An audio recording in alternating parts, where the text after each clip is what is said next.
Bonjour, je vous présente aujourd'hui l'analyse technique du pétrole sous sa forme Brent, de Valourec et de CGG Veritas qui ont le vent en poupe actuellement, tout comme le pétrole, tout simplement. Alors on va commencer par une mise en garde. Il ne s'agit que d'une analyse purement technique qui ne tient pas compte du tout des fondamentaux ni du pétrole, ni de CGG, ni de Valourec.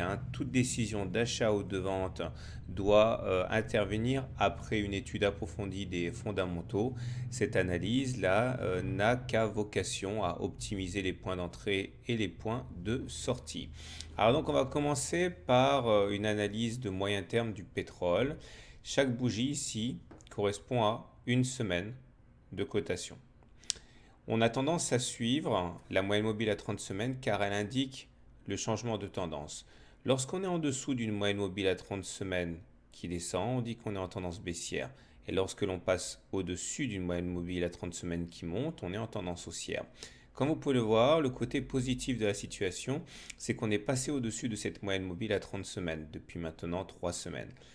Par contre, cette moyenne mobile n'est toujours pas ascendante. Lorsqu'elle deviendra ascendante, elle basculera en tendance haussière. Pour l'instant, c'est pas mal, mais on n'est pas à l'abri d'une rechute, comme ça a pu se produire ici début 2015.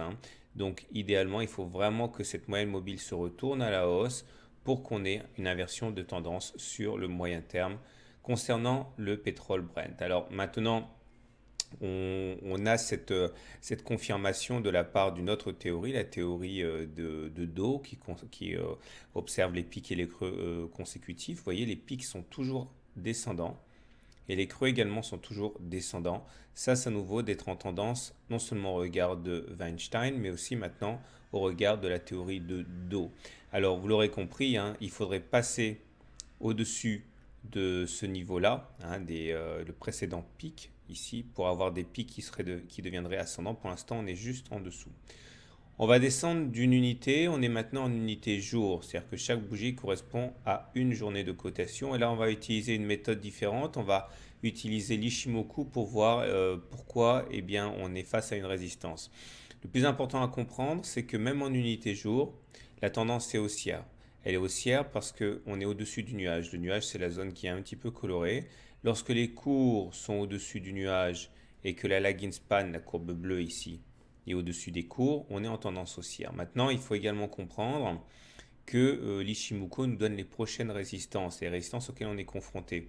Et au titre de ces résistances, on a les plats de courbes. On a plusieurs courbes, la Tenkan, la Kijun, le nuage.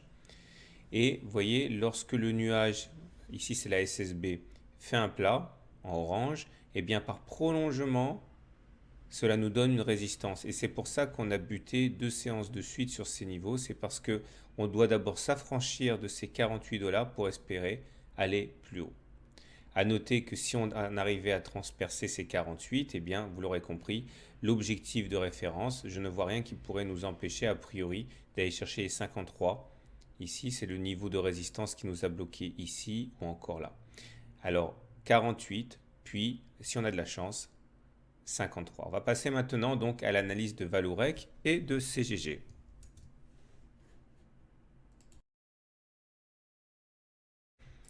On passe donc à Valourec. Et là aussi, on a une évolution qui épouse de près celle du pétrole, c'est normal, ce sont des parapétrolières. Et Valourec se retrouve dans une situation également où tout est en train de se jouer actuellement. Nous avons donc ici un graphe en unité jour. Chaque bougie correspond à une journée de cotation. Là, vous voyez que les pics sont descendants, mais il semble bien que les creux, après avoir été descendants, soient devenus ascendants. Ce qui veut dire qu'au regard de la théorie de Do, on n'est plus en tendance baissière, on n'est pas encore en tendance haussière.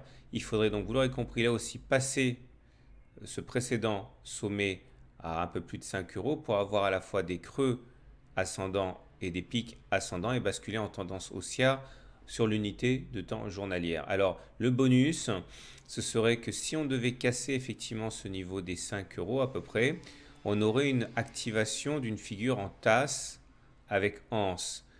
Ok, ce n'est pas encore fait, mais si on arrivait à franchir ce niveau de ligne d'eau, la tasse séance donnerait des objectifs assez intéressants puisqu'il s'agit de prendre la hauteur de l'anse et de la reporter au-dessus du point de cassure, ça nous donnerait les 7 euros, voire même prendre la hauteur de la tasse si c'est atteint pour se donner un objectif qui sort même de l'écran, hein, qui serait à plus de 8 euros. Alors, il y a une autre façon de voir les choses qui est peut-être plus pessimiste encore que, ou du moins moins optimiste. Ce serait l'idée selon laquelle on serait dans un triangle symétrique. Vous voyez, nous avons deux obliques qui convergent, l'une monte, l'autre descend. Il faut savoir que là, c'est pareil. Si jamais on casse par le haut, on prend la hauteur de la dernière oscillation complète que l'on reporte au-dessus du point de cassure, ça nous donne les 6 euros. Et si c'est dépassé, on peut viser un autre objectif qui est plus rarement rallié mais qui est beaucoup plus lucratif, à savoir la hauteur de la première oscillation complète qui pointe également vers les 7-8 euros.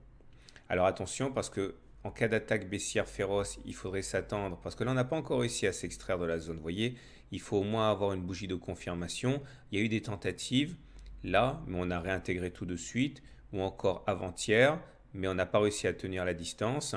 Donc en cas d'attaque baissière, il faudrait tout à fait s'attendre à ce qu'on retourne sur le bas de la figure aux alentours de 3,8 euros. Et si on veut vraiment être alarmiste, si on devait casser par le bas, c'est la même configuration. On prend la hauteur de la première, la dernière oscillation, mais cette fois-ci on la reporte en dessous. Pour l'instant, on n'y est pas du tout. Hein. Pour l'instant, on est toujours en train de batailler pour casser par le haut. Mais évidemment, tout va dépendre de ce qui va se passer sur le pétrole en particulier et sur les marchés en général. Et on sait qu'actuellement sur les marchés, c'est un petit peu compliqué.